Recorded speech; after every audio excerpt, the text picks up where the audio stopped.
I think that's good enough for us to get into it here. So opens. You want to start with the album cover? Yeah. Let me pull this up because It's pretty basic. It's just the three of them. It's Tom, then Travis, then Mark, and it's just headshots. Ah, yes, it's the black and white, almost like it kind of looks like mugshots, honestly. Like they got them up against that black, like cinder or gray cinder block wall and everything. Yeah, it's a pretty basic album cover, but I do think it sets the tone of this is what the album's about. It's Tom being back in the band. These guys all liking each other, being friends. They're in it for the long haul, the camaraderie, the brothership, the love that they have for each other. That's what they want to convey in this album, and that's what they're going to put on the album cover. Yeah, and I'll save that thought. But yeah, no, that's definitely a good point. I hadn't thought that deeply into it because it is fairly nondescript. But yeah, kind of a cool little point, like a nod to the album. And it almost comes off as like, this is just for the fans. Like, this is what you want. Like, this is what we're going to give you. Well, and that's kind of what I was about to say. Is this album it's thick nostalgia for a lot of it. Yeah, so let's get into it with Anthem Part 3 because that rolls off of what you just said. Talk about nostalgia. This is just giving the rats their cheese. Yeah.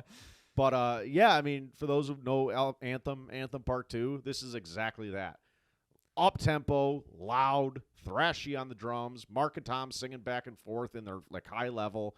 It's a fun way to open. Catchy riffs throughout. It's just good to have the boys back. Like, this is, like, certified back. Sonically, you feel like you're right back to early, mid-2000s Blink. Yeah, 100%. And it's worth noting, Travis Barker produced every song on this album. I think he co-produced one or two with someone else. Okay. But Travis Barker had his hand on every single song on this album. And this album sounds like old-school Blink. Oh, 100%. But I'll bring it up later because there's a couple songs that stood out to me. Like, wow, you could pop this right into this, and it would make sense. When you think about old school Blink, though, and we talked about it on our first episode about this, where the first couple albums are so raw and unfiltered that it's borderline not great. Especially the first Cashmere Cat in Dude Ranch. Yeah, it got a little bit better on Dude Ranch and then really got better on the following album. Right. But yeah, the Cheshire Cat and Dude Ranch, very raw, very unfiltered. It's that same music from those albums, a lot of this, and Anthem Part 3 is a good example of that. But much, much better composed. Sounds so much better just audibly. It's nostalgia 100%. Yeah, and I think this is like, what a perfect opener. Oh, dude. Certified back. Yeah, so Anthem 3 is a little bit different thematically than Anthem 1 or 2. Okay. So Anthem 1 is the aftermath of a teenage house party. Anthem 2 is a protest song about not having control over one's future. Anthem 3 is a little bit more uplifting. It's kind of about persevering in the face of adversity and trials and tribulations and all that. Yeah, I got that vibe, and there's definitely the good old like Blink like bullshitting and messing around on this album, but there is a lot more of that too, where it's a little bit more personal, a little bit more real. Yeah, I think my takeaway is that these guys are more mature. And even though they still do the joking around, like they're making more mature music. Yeah, it's not all dick jokes. Right. So some of the lyrics to back that up. This time I won't be complacent. The dreams I gave up and wasted. A new high, a new ride, and I'm on fire. My old shit ends here tonight, which is cool. They're putting all their old shit to rest. This is what they're opening the album with. New page, but same old shit. Yeah, exactly. Yeah. Good. Great open. Absolutely. I think they followed up well, too. The next song is Dance With Me, and I think this one's fun, too. This is them fucking around, but also like a cool song. This song opens with, I think it's Mark. No, it's Tom. It's Tom. Tom just says into the mic, yeah, when I teach masturbation, I'm always just like, have fun with it. Yeah. And then they break into the song. That is such a nonsense, bullshit, jokey line, but it's a fantastic ad here. If this is what you're giving them, fucking give it to them. It made me laugh. It made me laugh the first time I heard it. But the song itself, up-tempo, mid-high energy, kind of soft bass line traveling through, but then like thick electric chords, like mid-tuned, coming along on top of it. Tom, he's awesome on the guitar and on the mic on this track. His vocals hasn't missed a beat, man. Same old Tom. I love this chorus where they with the ole ole ole ole. Yeah, so on the chorus, they started out, they had planned that for the chorus, and then they ended up kicking it to the outro of the song, and then they re-listened to it, and they're like, no. This needs to come back for the chorus. No, this is absolutely a song you'll hear on their tour next year. Whenever they actually just announced a One More Time tour today. They're sick. playing it in LCA again. I can't remember what month, but some point later this year. Hell yeah, that will be a must go for me. Yeah, I'm down to go. Summer, I saw him earlier this year. I'm down to see him again. Hell yeah, that'd be fun. This is absolutely something that'll get the people going at the live shows this summer. Yeah, dude. Did you see they released a music video for this too? I think a couple days before the album came out. They're all dressed as the Ramones, so they have on these like cheesy wigs, and the music video is pretty funny. Yeah, that's cool. That's fun. But yeah, this is lyrically, it's a song about wanting to dance with a pretty girl at a party. So it's nothing crazy, but it's very audibly pleasing. Oh yeah. Oh yeah. Good track. Yeah. So it follows that up with "Fell in Love," which is probably one of their better love songs. Yeah, this is cool too. I mean, it's still fairly high energy. Guitars are a slightly softer, little higher tune, kind of a poppier, pop rock, pop punk type deal. Yeah, it's a little poppier for sure. Yeah. Bits of like you got this like weird kind of high tuned keyboard that gets thrown in sections too. It's a fun little ad. This is Travis. Travis gets it. So you mentioned Travis produces on this album. Yes. There are definitely like the first two tracks is just him hitting the drums as fast and as hard as he can. This track, he gets it. He falls into more of like this mid kind of pace setting tempo. It's not so much just him like balls to the walls as it is like leading the band through the song. It's very, very, very good if you just pay attention to it as you listen through. Chorus is catches as hell. I like this one a lot too. I really like this one as well. Yeah, it's kind of a nostalgic love song. Tom's kind of reminiscing about, feelings that he had in a relationship, and some of the lyrics you can assume the relationship ends, but it still comes off as like a love song. And he sings in the chorus, "Do you remember the time when we first met? You were at a party with your ex. I said hello, then I got drunk. Do you remember the time we fell in love? And do you remember the time when you came over, playing songs, laying on my shoulder? We made out till the sun came up. Do you remember the time we fell in love?" This is also in this song. They have the classic Blink "na na na." Like I was gonna say it's that Blink, but it's I've mentioned this on a few other bands. It's right back to the Beatles, man. This is what the Beatles did back in the day, where they're getting everybody else involved and just kind of nonsensically humming like through sections of the song. It's so old school, but very classic Blink too. It's a fantastic ad. Yeah, anytime Blink whips out the "na na na na," it's always going. plays. Yep, 100%. Yeah. So the next song is kind of interesting. I'll get your notes on it, and then I've got a cool little tidbit about it. So this is "Terrified." Yeah, this one's all right for me. Didn't love it, didn't hate it. This song's mid-high tempo, high energy, bit more pop rocky than kind of pop punky in my opinion. Still kind of rock anthem vibe here. Drums are killing it now. Back to the thrashing bullshit. Really, really good. Mark sounds great on the mic here. He does some great yells, especially through the choruses. Churning guitars throughout. I don't know. Something about this track just didn't quite hit the spot for me. Yeah. So what's interesting about this one is this was an old Boxcar Racer song that Travis and Tom had on I think Travis had it on like a hard drive from like way back in the day, because Boxcar Racer was like would have been like early 2010s. Okay. So they were telling Zane Lowe, they're like, yeah, we had this song and we both really liked it, but we didn't want to release it until it was like a Blink song. Sure. So they kind of whipped it out and re-recorded and that's cool. Yeah. Hell yeah. Dress it up a little bit so it's. Yeah, I like that. But you can kind of hear it when it first kicks off. It does sound like it's got that more like Boxcar Racer, like Angels and Airwaves. Like it doesn't come across as like a traditional I can hear that when I listen to it after knowing that. Yeah, I mean, I'm not familiar. I've listened to maybe one or two Angels and Airwaves tracks. Don't know any by Boxcar Racer. But it definitely is not like a stereotypical Blink track. Yeah, for sure. Yeah, so the song is kind of interesting. Like some of the lyrics, "I can't feel my body and nothing else here matters at all. The shapes become electric, innocence and magic for all. I'm lifting past the skyline and no one seems to notice my fall. In and out of timelines, now I see the truth of it all." It's kind of about jumping off a building. And okay. Like the fall is Yeah. is kind of imminent. And there's another Boxcar Racer song, Elevator, that has like a similar lyrical structure. Okay, gotcha. And then in the chorus, to me, it sounded like it could even be talking about like going to heaven, because the chorus is literally just him singing, "Welcome, terrified. Welcome, terrified." And then the second verse is Tom singing, "Laughter from the children. The streets are made of silence for you. I will reach the summit to hold you in my arms with a view." So I'm like, it sounds like maybe he jumps off a building and then goes to heaven. Yeah, something like that. Yeah, definitely one of the more unique tracks. Yeah, something out there for sure.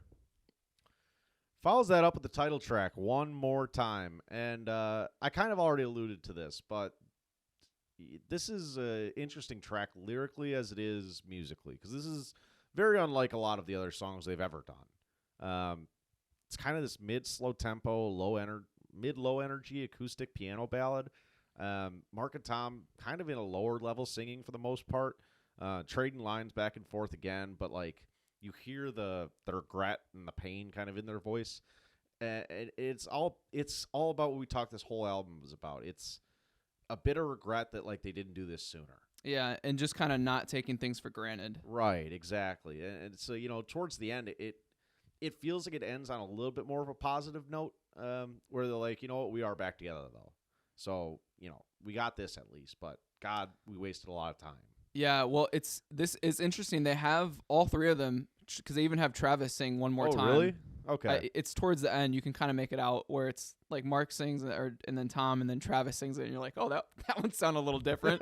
I'll have to tune in on that. But yeah, lyrically, this is just a cool song, like talking about their experiences. Strangers, from strangers into the brothers, from brothers into strangers once again. We saw the whole world, but I couldn't see the meaning. I couldn't even recognize my friends. So that's Tom's verse. And then Mark sings, older, but nothing's any different. Right now feels the same. I wonder why. I wish they told us. It shouldn't take a sickness or airplanes falling out the sky. And then the chorus, do I have to die to hear you miss me? Do I have to die to hear you say goodbye? I don't want to act like there's tomorrow. I don't want to wait to do this one more time. Yeah, and so it's that last line in the verse and then the first line in the chorus that really struck me. It's like, it's raw, man. Like, they didn't beat around the bush. There's no metaphor here. It is exactly what happened to them. Yeah. And Tom's first line there in the chorus is, he's dripping it off the mic, man. Like, so raspy and beat up, emotional. It's a fantastic job. Yeah, I mean, it's just as real as it gets. Like, yeah, these guys have been through hell and back, and that's what they're here to talk about. Definitely a good track, even if it is not your traditional. Yeah, it's Blink. not going to be the fun Blink sing-along anthem, but it's a cool track regardless. Yeah. So it follows that up with More Than You Know, which, fun fact, this was Tom's favorite song off the album. He says he likes it most for the rad double bass drums Travis put together on it. This might be my favorite song off the album, too. Yeah, I like this one. This is a nice track. One of the notes I had here is this is a bit dude ranchy.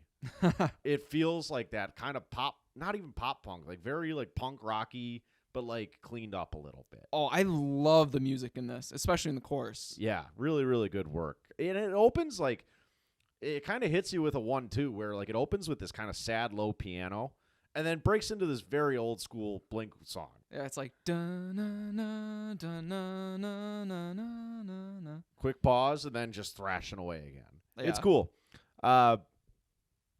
Tom's guitar's ripping off this track. Mid-tune, kind of pop punky riffs on top of this like fast churning bass. Drums crashing. A lot of hard yells on this track from Tom and Mark. Bridge like really breaks it back down into its soft range and then crescendos hard at the end. It's a cool track. Yeah, so I love the chorus in this one.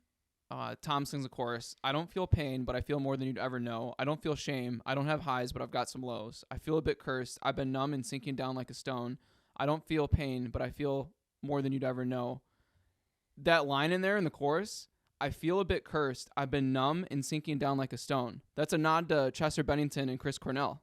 Like a stone. He's got numb from Linkin Park, and then like a stone for Audio Slave, Chris Cornell. Yeah. I thought that was a really cool, like, he just slipped that in there.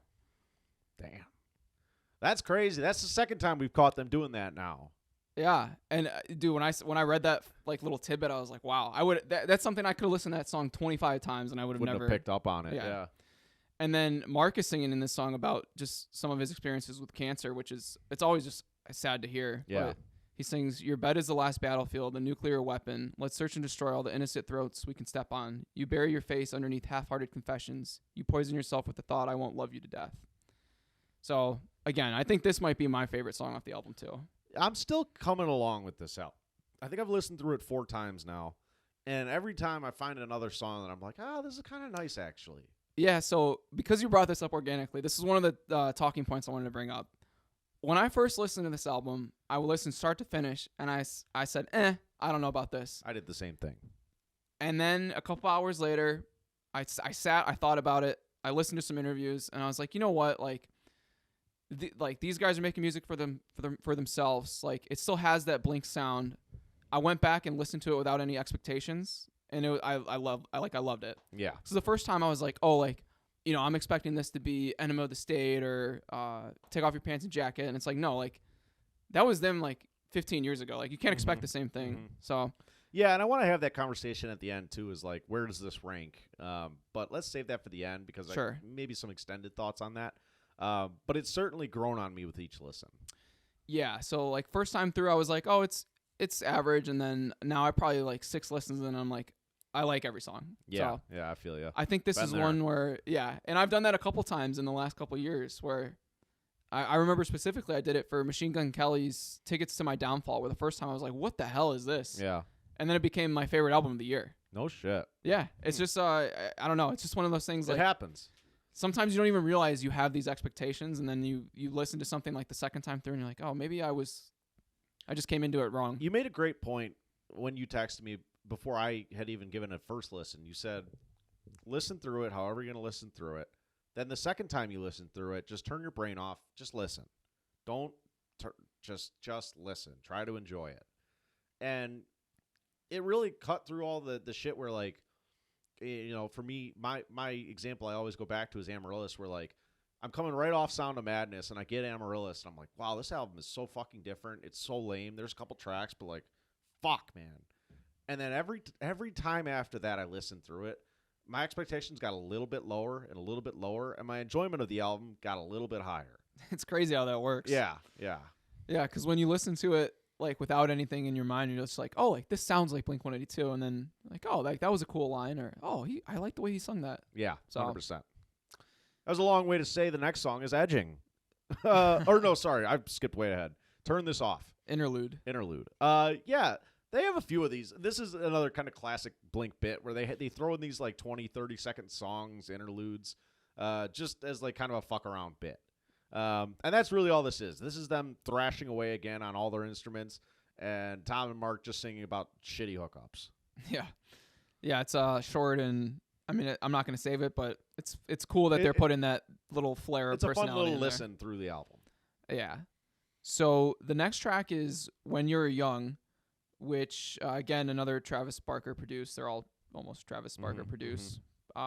This one came off as like a kind of like a nostalgic song. Yeah, I got that too. Kind of got that vibe. Yeah, and it's I get the classic Blink feel here too. It's mid-high tempo, mid-high to high energy, thrashy instruments everywhere, mid-tune, kind of low guitar. I think Mark does a great job on the mic here. It hasn't stood off the page to me yet, but today on my list, and I was like, you know, I could see this one growing on me. Yeah, I think this is definitely not one of the standout tracks from the album, but it's fine. Yeah, that's kind of where I'm at with it too.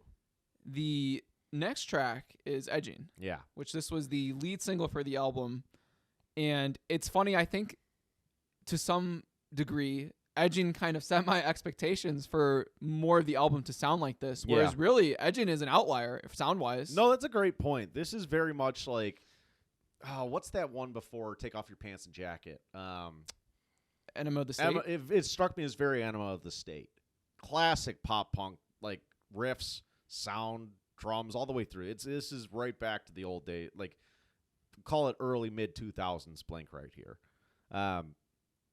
Like mid-high tempo, high energy. Drums are like throttled, but also complex because they have these like little pause sections throughout, And so the drums kind of like stay. It's not just Travis beating the hell out of them. It's him kind of staying in tune. Adds great depth to the track here. Guitars are fairly simple, but I think this is just like a fun like chant along, sing along track for them. Again, you hear this live, you're going to get the whole crowd into it. And it was a great lead single in the fact that Tom sings a stanza, then Mark, Yeah, then the chorus, and then and like it's like the trade. It's really well executed from that part of it. And one of the lines in the chorus where he sings, "No, I leave them brokenhearted. Oh no, look at the mess we started." To me, that seems like a nod at like Blink acknowledging like, oh, we left some of our fans like brokenhearted at breaking up not once but twice. And right. So I don't know. I don't think the whole song's about that, but to me that came across as like a little nod. And it's funny too that your lead single for an album, and this single came out early summer, maybe late spring. Yeah. So then the album comes out in November, and it's funny that Edging is the title for the track that will leave you teased for 6 months before the album comes out. Yeah, you know funny what? little nod there. I didn't even think about that. Just something I thought of today. But yeah, it's not like a crazy Blink. Like there's nothing super deep about this track. It's just a fun Blink song. Yeah, absolutely. So up next is You Don't Know What You've Got, which is good but sad song. Yeah, I was trying to come up with a way to describe this, and I think this kind of hits the note for me. The guitars here, instead of being like fun or pop punky, they're low and deflating. Like you just feel deflated listening to the guitars throughout here. It sounds like they're regretting the breakup again on this track. That's what it felt like to me, anyways. But I think the chorus here is very classic. Like they pick up the energy and the vibe a little bit into the chorus. And the chorus is a classic Blink chorus. Really, really good work. Chant along vibe to it. To me, the chorus in this one, because Tom like belts it out, it reminded me of "Stay Together for the Kids." Yeah, when he's belting out, now here's your holiday. So this song from Mark's verses is about him dealing with cancer. One phone call wiped out a year, like waves swept under the pier. Long weeks of impending doom, stuck in life's waiting room. Always so close to goodbye, pushed so far over the line. No new light under the moon, stuck in life's waiting room. Mm-hmm. And then he sings later in the song, "The poison skin you can't touch. Go on without me, my love. No kiss to send you away. It wouldn't help anyway." Like, goddamn, that rips. That's that's really heavy raw. shit there. And then at the end, "I begged for your forgiveness. I made a deal with God. I took you all for granted. You can write my epilogue." This is certainly one of the songs I overlooked on the first listen or two. Right. Because, again, it's not giving you that classic Blink. And I guess I kind of just expected this song to be 17 Edgings. Or this album. Yeah, it's 17. That would be, oh man, dude, we'd be ripping them if it was. I mean, I don't know. How funny would that be if there was like 17, like just they're all like the same. Yeah, right. So when you get a track like this that is very sad, very not typical Blink, it's easy to look this one over. But I think this one's also growing on me a lot. Really good track. Yeah. Again, it just goes back to like it's just real. It's them going through shit. The lyrics in this album, I think, is their best songwriting. Or it's certainly up there with some of their best songwriting. That was something I was worried about going this album to, is like, how long can a bunch of 45, 50-year-olds sing about like screwing chicks in high school, So I was definitely worried about the songwriting going to this album, but no, it's a highlight for sure. Well, it's funny because, I mean, they had a lot of those songs back in the day, but even back in their 20s, they still had, like ANTHEM song and Stay Together for the Kids. And, They had, They had deeper tracks, for sure. The next track is a little bit different. It's Blink Wave. This might be my least favorite song on the album. I might be in agreement with that. I think it's a little experimental. It's something that it feels like maybe was just kind of tossed on, like, hey, we like this, but it's not going to be for everybody, and we got to put it somewhere. So it's literally Blink Wave is a nod to them doing like a new wave kind of like indie song in their style. That's the whole bit. It's kind of like a retro vibe. Yeah, it's got these like echoey vocals, light and approachable guitars, but then like Travis is still playing like Travis plays. It's fun, easy listening, but it's not something that I would ever really like find myself going back to. Yeah, I had also noted this might be one of the more forgettable ones off the album. Yeah. Plus you're 11 deep now. Yeah, I do like. There's a line in the chorus. I just can't keep my mind off you. The pain's so deep I can't get through. And then he sings with the midnight's black and white tattoos, which I think is a really really cool line. Yeah, it is Thinking cool. about like the stars in the sky as putting them tattoos. together. Yeah, right. So I thought that was cool. that's fun. All right, yeah, go ahead. Yeah, I was gonna say after that is Bad News, which is another kind of sad song about falling out of love with someone. Yeah, and so my note on this one was that this feels like it would be a slightly more organized version of some Cheshire Cat song. Very punk rocky, which is weird because, like, throughout this track, Tom's singing a lot, and he sings kind of sweetly into the mic. Oh, this one's more Mark. Is it more Mark? Yeah. Yeah, Mark is, I'm giving you bad news. Yeah, that's Mark. Regardless, the singing is fairly sweet throughout the track, but the music is not. The music is very loud and thrashy. But it's a cool, like, maybe this is what I was looking for when we did listen to Cheshire Cat, when we did listen to Dude Ranch. We're like, it's not just, like, screaming away, thrashing away. It's a little bit of both. It's got a softer side to it. And like you said, it's kind of sad. I think this is a really, really good song. Yeah, I think this one I liked it a little bit less, but I still like it. Yeah. Yeah, so after that is another interlude. Which is funny because they have... I guess this is where it's hard to distinguish aside from the times, because like this interlude is what, a minute 15, and the song "Turn This Off" is only like 25 seconds. Yeah, but this is the only one they mark as like an interlude, because there's a third one coming up in a couple other songs. So yeah, it's just funny that like of the 3 tracks that are less than a minute 30, this is the only one that they listed as interlude. I didn't even pick up on that, but yeah, you're right. Regardless here, yeah, like I said, probably about a minute 15. You got this like one kind of piercing piano note playing over and over and over again, and then Tom kind of singing sweet and loud. I don't know, nothing crazy here. Yeah, so the next song is Turpentine.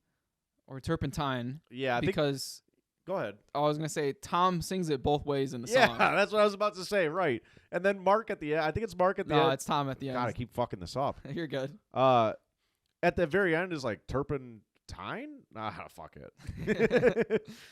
Yeah, it's funny in one of the chorus or the verse he sings turpentine, and then at the end of it he sings turpentine. Yeah, it's like, yeah. I like the song, but it is a little cheesy in regards to him rhyming it both ways. It's kind of funny, but it's kind of, I don't know.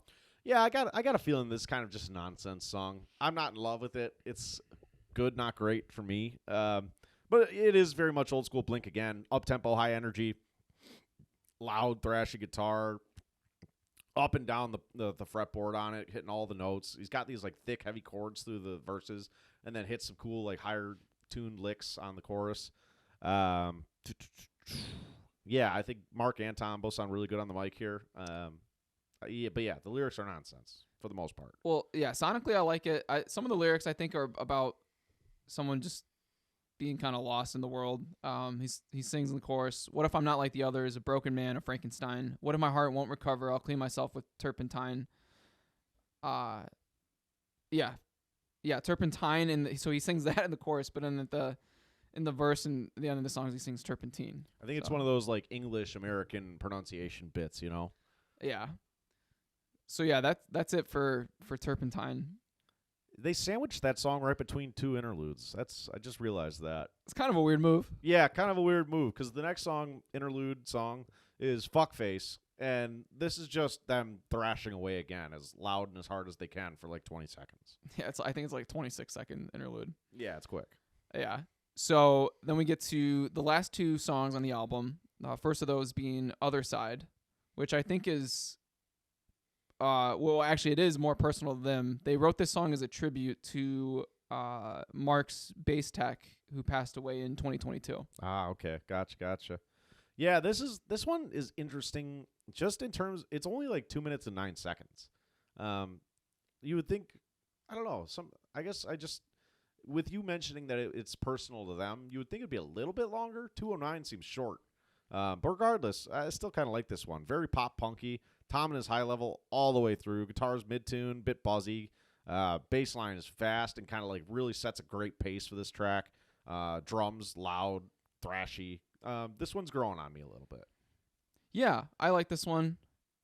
And yeah, I mean, it's cool that they wrote a tribute for one of their longtime techs. So Yeah, I think yeah. I like that. Yep.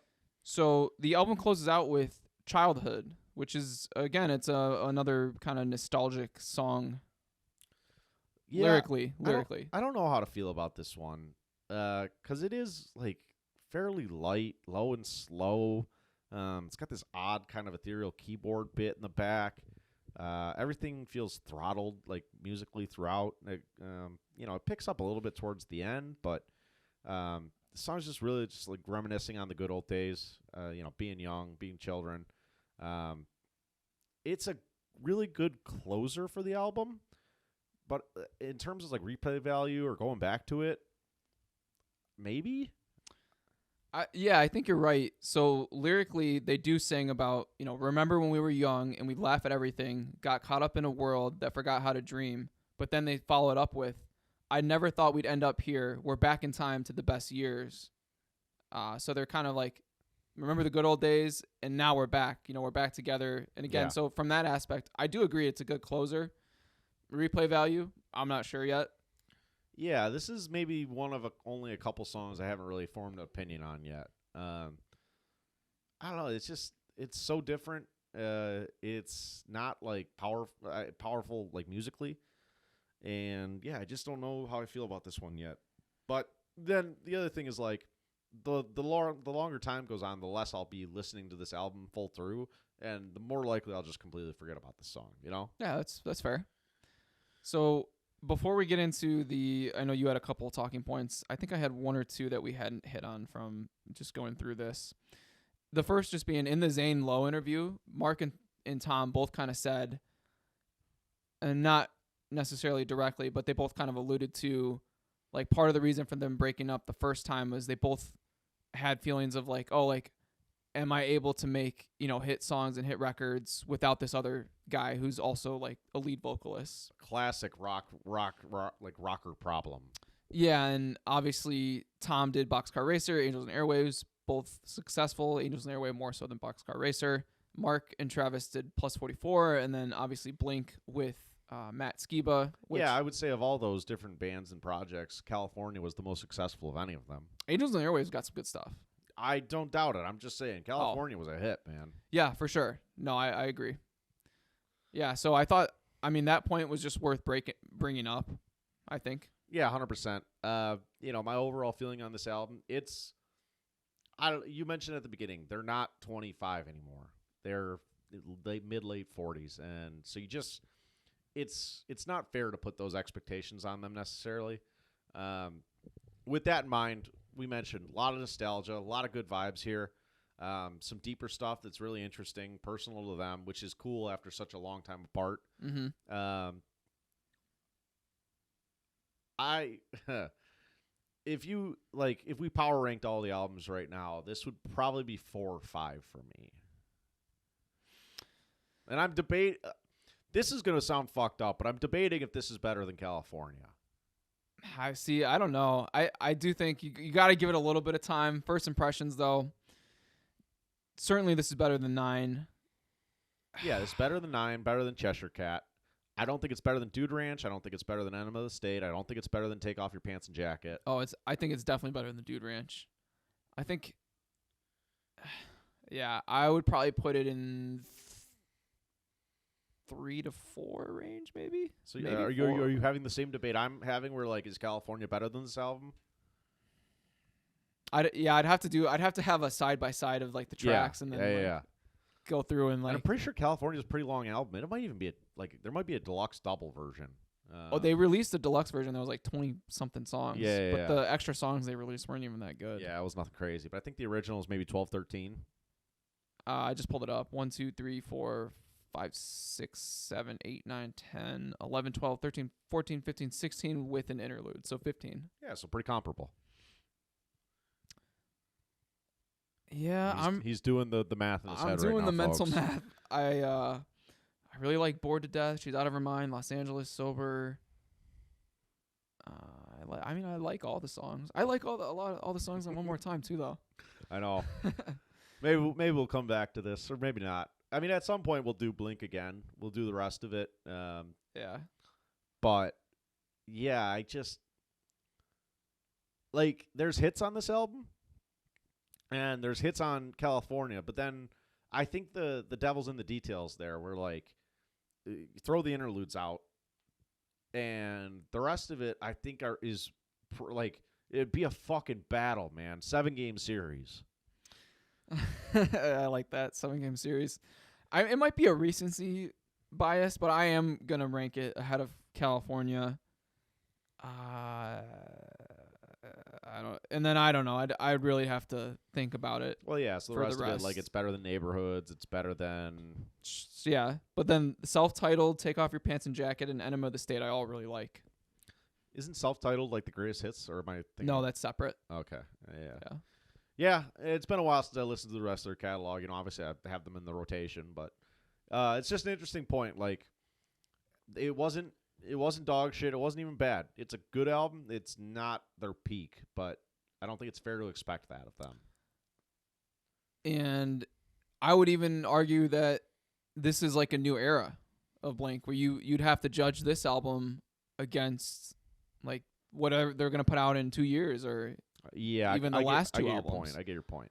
Like, I feel like with Blink, because they've been around for so long, you can kind of do this where you break it up like 1995 to 2005, and then 2010 to 2020, and then now 23 on. Yeah, no, that's kind of a good point. Because they're entirely different people at this point in their lives, Yeah.